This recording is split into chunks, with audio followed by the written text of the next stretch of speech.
पिता परमात्मा पूर्ण ब्रह्म सर्व सृष्टि रचनहार कबीर देव कबीर परमेश्वर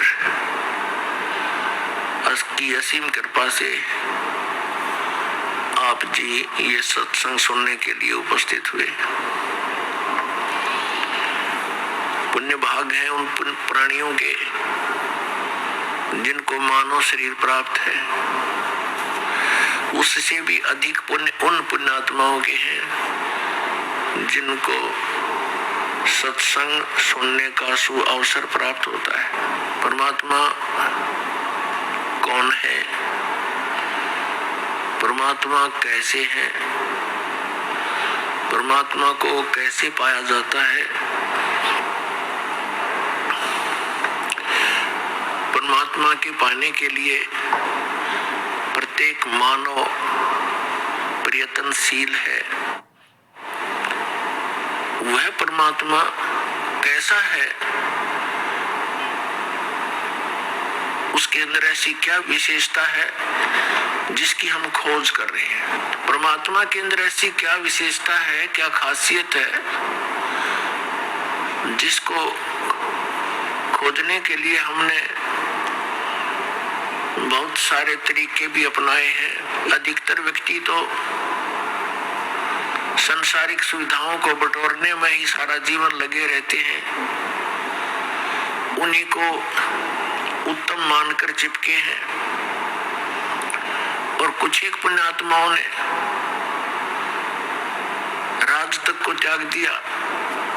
राजा को सर्व भौतिक सुविधाएं उपलब्ध होती हैं और उसने वो सब त्याग दी और फिर परमात्मा के पाने के लिए कठिन प्रयत्न किए, परिश्रम किए, साधनाएं की, रूखा सूखा भोजन खा करके परमात्मा के पाने के लिए वो प्रयत्नशील रहे। एक समय एक सिमली नाम की लड़की थी और वो किसी गुरु से उपदेशी थी, आस्था भगवान में गणी थी।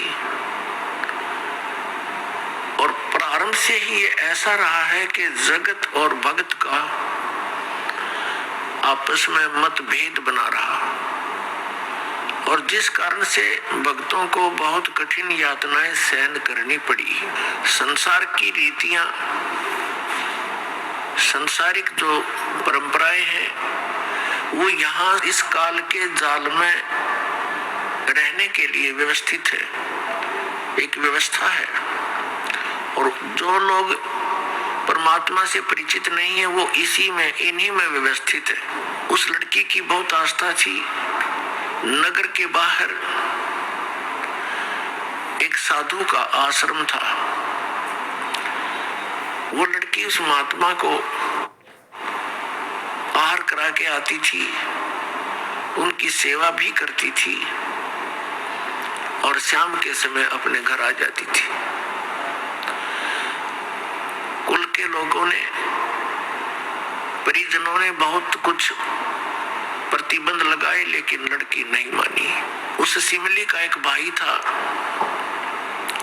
मंसूर नाम था उसको अन्य व्यक्तियों ने कहा कि आपकी बहन शाम के समय और गैर टाइम को वक्त जाती है संत के आश्रम में। देख ले भाई, इज्जत का सवाल है और पूरे नगर में चर्चा चलती है अपनी बहन को बनाकर। अब मंसूर ने सोचा भी पहले ये देख तो लूं, वास्तव में वहां उस आश्रम में ऐसा क्या है। इस दृष्टिकोण से जब उसकी बहन शाम के समय प्रतिदिन जाती थी साधु का भोजन लेकर, जिस दिन घर वाले भोजन नहीं देते थे तो वैसे जाती थी, उनकी सेवा कराती थी, कोई कपड़े धोआती थी, कुछ देर उनकी चरण दबा देती थी। अब मंसूर ने, भाई ने सोचा कि सीधा संत से बोलना अच्छा नहीं होता, साधु संत बड़े सहनशील होते हैं, और सिद्धि युक्त होते हैं, अपराध के विषय में कुछ उठपटांग कहना हानिकारक हो सकता है। उसने क्या किया कि आश्रम के बाहर खड़ा हो गया और जैसी भी कच्ची पक्की कोई द्वार थी उसके अंदर कोई सुराख था। उस सुराख से वो देखने लगा, छोटा सा आश्रम था, कुछ 100 गज का होगा, गणित 150 गज का, और उसमें एक झोंपड़ी डली हुई थी। संत जी बाहर बैठे थे, गर्मियों के दिन थे, चंद्रमा की रोशनी थी। तो उसने देखा कि लड़की ने जाके भोजन कराया महात्मा को, फिर बर्तन साफ किए, 1-2 कपड़ा धोआ, फिर महाराज जी के चरणों को दबाने लगी, सेवा करने लगी। तो क्या हुआ कि ऐसे उस महात्मा ने हाथ किया, आकाश से एक अमृत का प्याला आया, संत ने पिया, आधा उस बेटी को दिया। संत ने कहा कि बेटी, इसमें से थोड़ा सा एक नालायक व्यक्ति खड़ा है, उसके भी मार दे एक छींट, इस सुराख के अंदर से जा और उसके भी लगा दे, थोड़ी सी कल्याण हो जा। एक नालायक व्यक्ति खड़ा है। अब उसने जाकर के, लड़की ने आदेश पालन करना था, सुराख में ऐसे कर दिया। उसने देखा कौन है, कैसे है।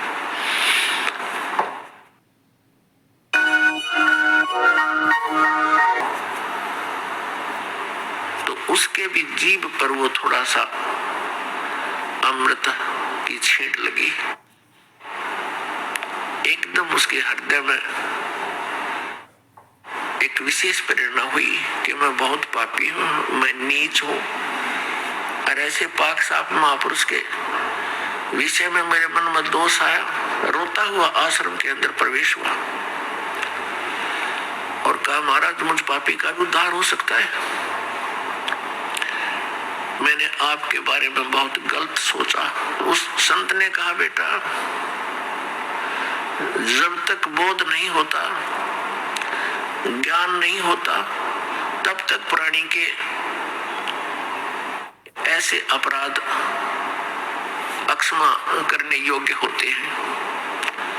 और बेटा कोई जानबूझ कर करोगे, दीक्षा उपदेश लेने के बाद आपके मन में ऐसा संत के गुरु के प्रति दोष आता है, तो फिर आप पाप के भागी भारी बन जाओगे।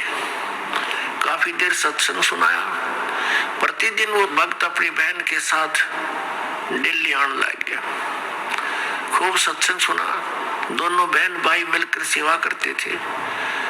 फिर क्या हुआ कि उसके हृदय में एक ऐसी प्रेरणा हुई, अनल हक।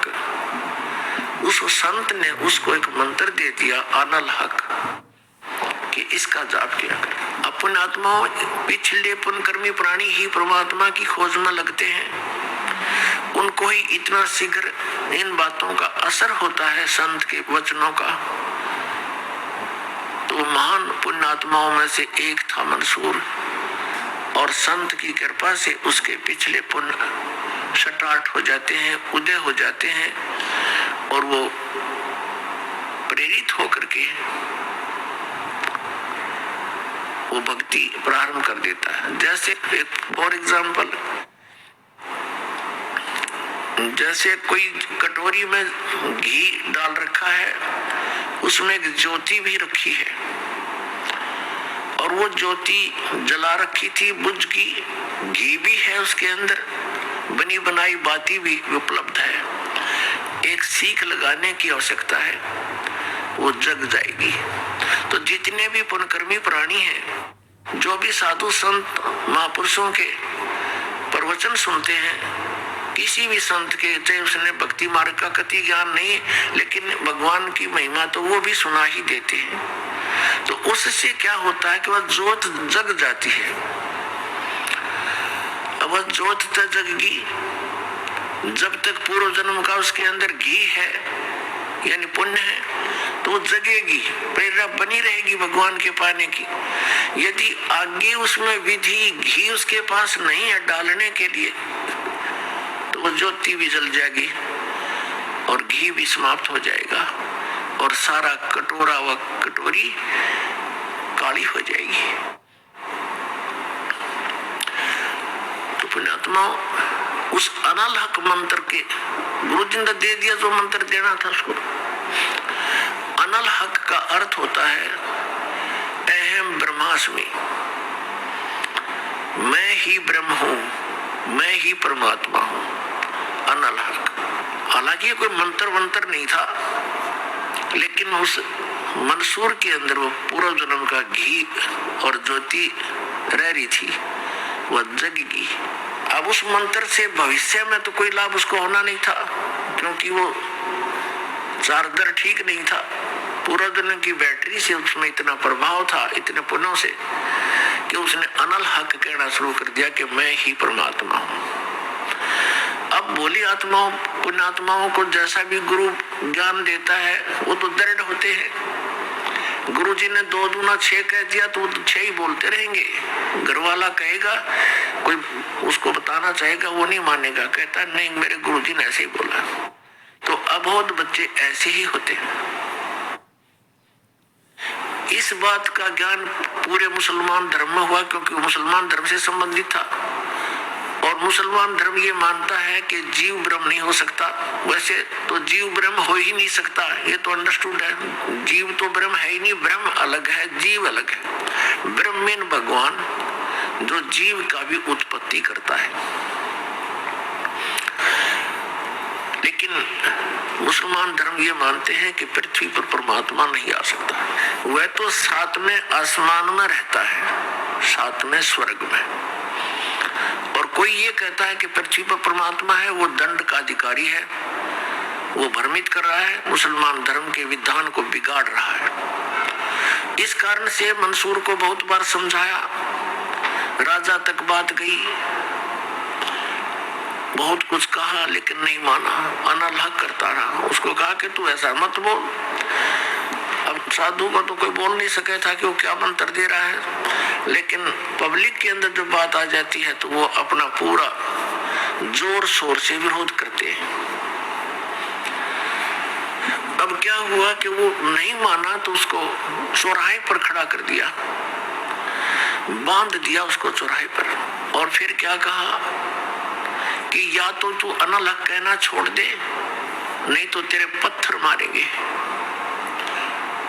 उसने फिर कहा अनल हक, क्योंकि वो तो मदमस्त हो गया था, अलमस्त हो गया था। ऐसी स्थिति पूर्वजन्मों के पुण्यों से होती है, और भविष्य की भक्ति नहीं होती है तो वो नष्ट हो जाता है उस जीवन ऐसी पुण्य आत्मा का। तो उसको सजा दी गई कि पूरे नगर के व्यक्ति इसको पत्थर मार मार के इसका वध करेंगे। ऐसी सजा दें ताकि और भी कोई ऐसी हिम्मत ना करे। तो सभी लाइन में आ रहे थे और पत्थर मार रहे थे, तू पापी है, पत्थर मार रहे थे, निकल जाते थे। अब उसकी बहन सिमली का भी नंबर आ गया। जब और पत्थर लगा रहे थे वो हंस रहा था, अनल हक हंस रहा था। और जब उसकी बहन सिमली का नंबर आया, वो भी लाइन में खड़ी थी। तो बहन ने सोचा पत्थर तो मैं नहीं मारूंगी, लेकिन लोक लाज में आके उसने फूल उठा लिया कि मैं फूल मारूंगी उसके। यहाँ ये लोग भी ना मेरा विरोध करेंगे और भाई का चोट भी ना लगेगी। उसने फूल मारा, फूल मारते ही वो रोने लग गया, बहुत बुरी तरह रोने लगा। तब सिमली ने कहा कि भाई लोग तेरे पत्थर मार रहे थे, उनके पत्थरों से नहीं रो रहा था, और तू मेरे फूलते रोने लग गया। अरे ये कोई चोट थोड़ी लगी तुझे? उसने कहा सिमली ये तो अनजान थे, इनका मुझे दुख नहीं था, तू तो परिचित थी मैं किसके ऊपर फिदा हो रहा हूँ। और तेरा हाथ कैसे हो गया नालायक मेरी तरफ? तूने भगवान की तरफ हाथ कर दिया, मैं भगवान के लिए डिवोटेड हूँ, और तूने क्या समझा फिर ज्ञान को? न्यूर हो रहा हूँ, तेरा जीवन बर्बाद हो गया, तूने ज्ञान समझा नहीं बहन। तेरे फूल का मुझे इसलिए दर्द हुआ। तू तो परिचित थी इस बात पर। उसके बाद नहीं मरा वो पत्थरों से, कहने लगा या तो कहना छोड़ दे अनल हक, नहीं तेरा हाथ काटेंगे। उसने कहा अनल हक, हाथ काट दिया। फिर कहा दूसरा हाथ काटेंगे या बंद कर दे, अनल हक। तेरी गर्दन काटेंगे, बंद कर दे, अनल हक, काट दिया। अब उसको गाड़ा नहीं, मुसलमान धर्म में नीचे दफनाते हैं जमीन में, उसको सवा कर दिया काफिर समझकर कि काफिर जलाए जाते हैं, उनकी सोच है। और उस राख को जल में फेंक दिया कि इसका नामो निशान मिट जा दरिया में। कहते हैं वो राख भी, ऐस भी, वो बबूत भी अनल हक अनल हक अनल हक करती जा रही है। और 1000 मंसूर बनकर गलियों में घूम रहे हैं। सबने दरवाजे बंद कर लिए, टट्टी पेशाब निकल गया, लोगों का घबरा गया, ये क्या हो गया? भगवान का भगत था, ऐसा हो कर दिया इसके साथ। तो पुण्यात्माओं, अब ये ज्ञान है, तत्व ज्ञान है, इसको बहुत गहराई से समझना है। इससे कई कंसेप्ट क्लियर होंगे। अब प्रसंग तो चला है कि जिस परमात्मा के पाने के लिए और जिस लोक में जाने के लिए महापुरुषों ने ऐसी कुर्बानियां दी, तो कैसा है वो भगवान, कैसा होगा वो देश, ये अंडरस्टूड है। दूसरी बात ये है इसके अंदर कि कोई ये सोचे कि अनल हक मंत्र से उसमें शक्ति आ गई थी, नहीं। उस अनल हक मंत्र के जाप करने वाला पूरा गांव था, नगर था, आसपास के और भी बहुत लोग थे जो वैसे उपदेशी थे, आसपास के बहुत से उनके शिष्य थे, लेकिन वो गुप्त रखते थे, सामने किसी को बताते नहीं थे, लोक लाज के कारण। तो कहने का भाव ये है कि उस एक मंसूर के अंदर ये क्यों काम कर गया और सिमली में नहीं किया उसने? ये पिछड़े पुण्य से होते हैं पूर्ण हंस मुराद, ये पूर्व जन्म के संस्कार थे, उस मंत्र का इसमें कोई योगदान नहीं था।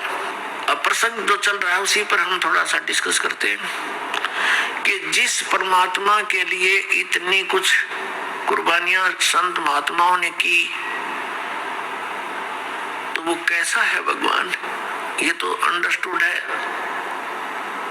कि वो कितना सुखदायी होगा, और वहां जाने के बाद प्राणी को कैसा सुख होगा। उसके लिए हम फिर कौन सी विधि अपनावें, कौन से ग्रंथ को सत्य माने, किस गुरु की बात पर विश्वास करें? कोई कुछ विधि बताता है, कोई कुछ विधि बताता है, और सभी कहते हैं तुम्हारा कल्याण होगा, तुम्हें मोक्ष प्राप्ति होगी। तो उसके लिए हमने ये जानने के लिए कि कौन सा मंत्र, कौन सी विधि है, वे ऑफ वर्शिप, जो यथार्थ है। अब जो भी संत कोई मंत्र देता है तो उसके उपासक उसको यही मान लेते हैं कि यही सही है। दूसरा बताता है नहीं ये मंत्र ठीक नहीं, ये विधि ठीक नहीं। तीसरा कहता नहीं ये हमारे गुरुजी ने ऐसे बताया है, ये सही है। इसका निर्णय कैसे हो? जैसे किसी अपराध के ऊपर कुछ अधिवक्ता, एडवोकेट आपस में डिस्कस करते हैं। एक कहता है इस अपराध के ऊपर ये धारा लगेगी, दूसरा कहता नहीं इसकी ये धारा बनती है, इसका ऑफेंस इस धारा के अंतर्गत है, तीसरा कहता नहीं इसके ऊपर ये अन्य धारा लगेगी। तो उन तीनों का फैसला कहाँ होगा कि कौन सी धारा के अंतर्गत ये ऑफेंस है वो संविधान के अंदर देखा जाएगा, और संविधान के अंदर जो लिखा है वो फाइनल है, वो धारा उसी के अंतर्गत वो ऑफेंस है, तो उसके ऊपर वही धारा होगी, उसी के आधार पर उस पर कार्रवाई कोर्ट में होगी,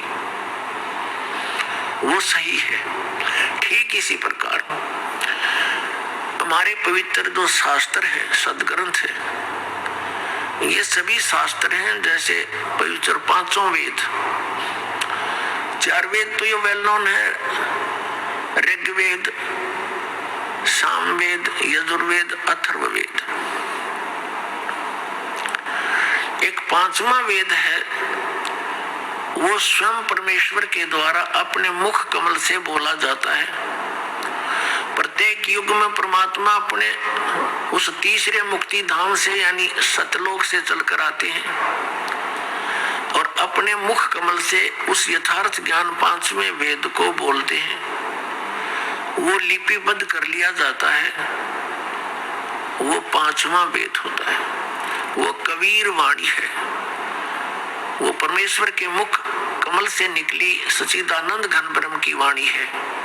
गीता जी अध्याय नंबर 4 के श्लोक नंबर 32 में गीता ज्ञानदाता कहता है कि अर्जुन, जो विधि साधनाएं आपने गीता अध्याय नंबर 25 के श्लोक 31 तक सुनी, कोई कैसी साधना करता है, कोई हठ योग करता है, कोई स्वाध्याय ही करता रहता है, कोई अन्य देवताओं की पूजा करता है, कोई कठिन घोर तप करता है, कोई अहिंसावादी है जैसे मुख पर पट्टी बांध कर नंगे पैरों घूमना, कोई केवल योग अभ्यास हठ योग करके समाधिस्थ होने की चेष्टा करता है, कोई प्राण अपान की क्रियाएं करता रहता है, कोई श्वासों को बाहर निकलते अंदर जाते देखता रहता है।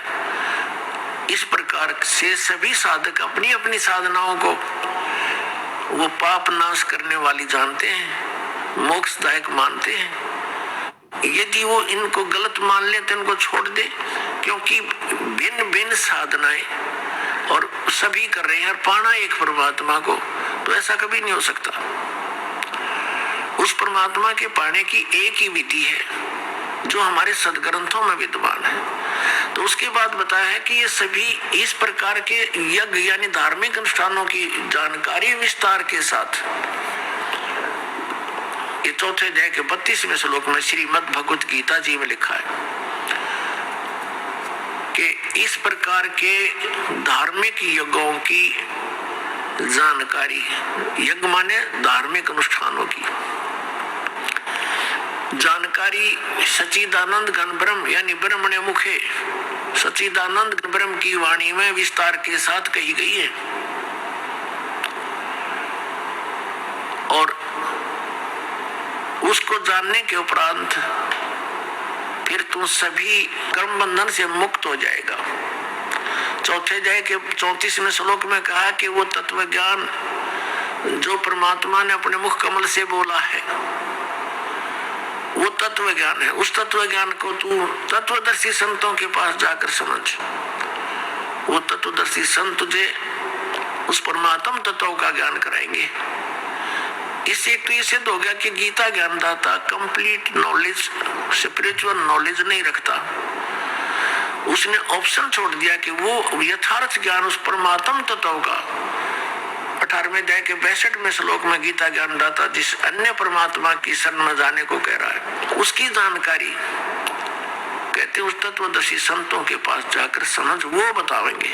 गीता ज्ञानदाता नहीं जानता। तो वहां क्या बताया है कि वो सच्चिदानंद घन ब्रह्म की वाणी वो सूक्ष्म वेद है। यहाँ गीता अनुवाद करताओं ने चौथे अध्याय के 32वें श्लोक में अनर्थ कर दिया। ब्रह्मणे मुखे एक शब्द है इसके अंदर मूल पाठ में, उन्होंने इसका अर्थ गलत कर दिया, वेद की वाणी लिख दिया। नहीं, वेद ज्ञान तो गीता ज्ञानदाता बोल ही रहा है। जिनको तुम वेद मानते हो, चारों वेदों का एक सारांश है ये श्रीमद् भगवत गीता। कोड वर्डों में है, अधिकतर संक्षेप में है। तो वो तो बोल ही रहा है, वो खुद कह रहा है कि पांचवा जो वेद है उसके अंदर वो भी लिपिबद्ध है, वो तत्व ज्ञान है। उसको तत्वदर्शी संतों के पास जाकर समझ।